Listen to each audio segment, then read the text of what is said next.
The second phone rang at 2:47 in the morning. Not his. Mine.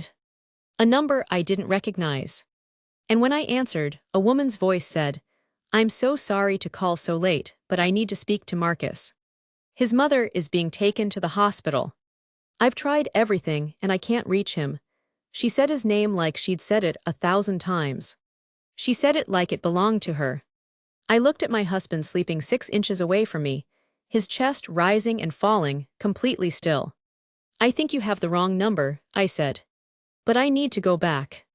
Because none of this makes sense without what happened before." We had been married for 7 years. 7 years is long enough to stop noticing someone. Long enough to confuse familiarity with certainty.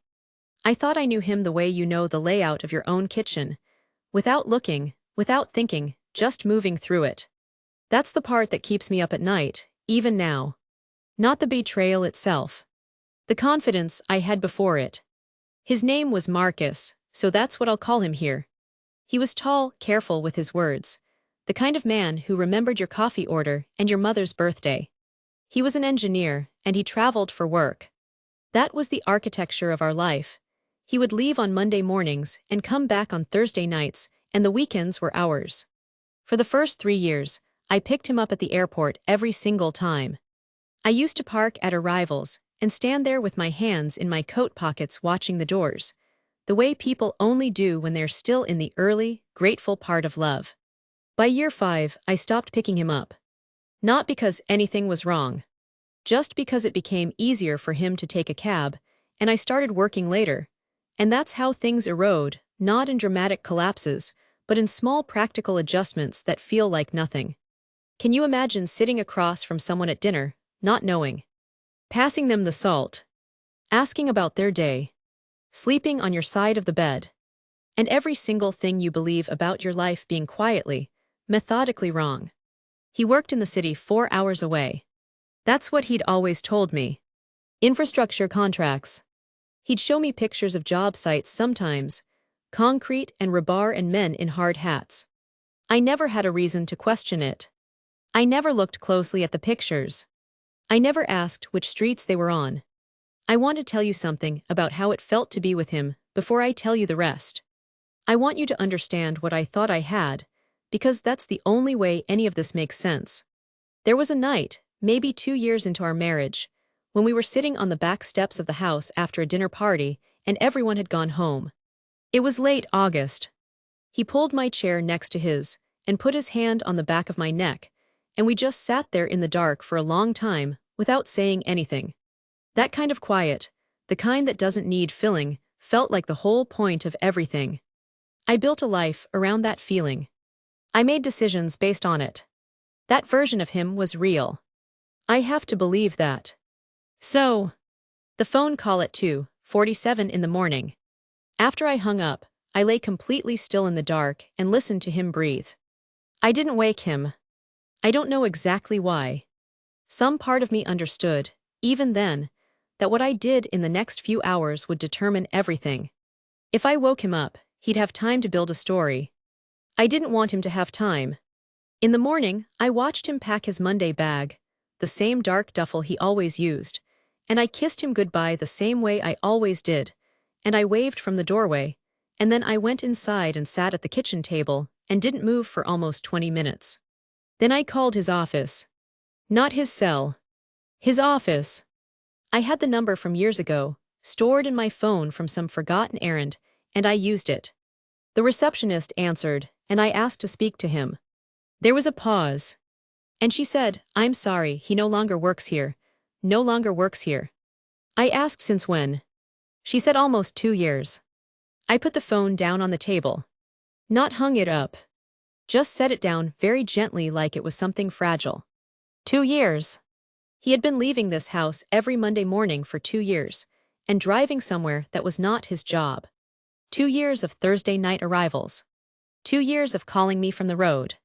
2 years of photographs of job sites I now understood he must have found somewhere, saved, kept in a folder specifically to show me. I sat in my car in the driveway for 40 minutes and didn't move. What I found next changed everything. His home office was a room I almost never entered. He kept it neat to the point of feeling sterile, nothing personal, nothing decorative. But I knew where his filing cabinet key was. I'd always known. He told me himself, years ago, in one of those half-conversations couples have about what to do in case of emergency. In the bottom drawer, under a folder of insurance documents, there was a second phone. Older model. Prepaid. Fully charged. A man keeps a second phone, charged for one reason. He checks it regularly. He just doesn't check it here. I scrolled through the messages, and my hand stayed steady in a way that surprised me. Maybe because some deep, animal part of me had already prepared for this. The messages were from a contact saved simply as home, not a name. Home. 4 years. The messages went back 4 years. She texted him good morning every day. He texted her back. She sent him pictures of what appeared to be a child. A little girl, maybe 3 years old, with dark eyes and a serious expression. He had responded to almost everyone with something small and ordinary. That one made me laugh. She looks just like you, save me some of dinner. I found the address in his email. An email account I'd never seen, accessed through the browser history on that phone. A lease renewal. An apartment in the city. Sent to Marcus and Diane 8 months ago. Her name was Diane. She had been calling herself his partner for 4 years. And from everything I could see, the shared lease, the child in those photographs, the way she texted him like he was hers, she had no idea I existed. I need you to understand that. She was not a predator. She was a victim in a different room of the same burning house. I thought I was the victim. I wasn't entirely wrong. But I wasn't entirely right, either. Because the real target, the one who deserved everything that came next, was the man we had both trusted. I called her. I know some people would say don't do that, wait, plan more carefully. But I called her that afternoon from my real phone, and I said, this is going to be a strange call. I need you to hear me out before you hang up. And I told her I was married to the man she knew. I told her how long. I told her I had just found out about her 48 hours ago. She was silent for a very long time. Then she said, he has a daughter. I know, I said. I saw the pictures, another silence. And then, very quietly, she said, I have to go. She called me back 2 hours later. Her voice was different, more controlled, hollowed out. She asked me one question. She asked if he was coming to the city that week, and I said yes. He was already on his way, he'd left that morning. She told me where the apartment was. He came back on Thursday, as always. I want you to picture this scene. Our kitchen. The house we'd shared for 6 years. I had made dinner, not out of habit, not out of numbness, but deliberately. Because I needed to look at his face, when I told him I knew. I needed to be across a table from him. I needed him seated. He walked in, dropped his bag by the door and said, something smells good. I said, sit down. He looked at me. Just for a half-second, something shifted in his expression. He sat. I put the second phone on the table between us. He didn't say anything. Not one word. He looked at the phone and then he looked at me and I watched him calculate. I could see it happening, the way a person goes through options and discards them in real time. He was deciding which version of the truth to offer me. I didn't give him the chance. I know about the apartment, I said. I know about Diane. I know about your daughter. I know you left that job 2 years ago. I know all of it, he said, let me explain. I talked to her, I said. Wednesday afternoon. She called me back. We talked for an hour. And that was the only moment in the entire conversation where I saw something that wasn't calculation. Just for a second, it looked like fear. Not fear of me. Fear of what Diane might have said. He cared more about that unknown than about anything on my face. That told me everything I hadn't already known. You don't need to explain anything to me, I said. I just needed you to know that there is no version of this you can manage. Both of us know. There is nothing left to control. He sat across the table from me, this man I had stood next to at a courthouse and made promises to, this man whose hand I had held in 2 hospital waiting rooms, this man whose coffee order I knew by memory, and he asked me what I was going to do. I told him I was going to finish dinner.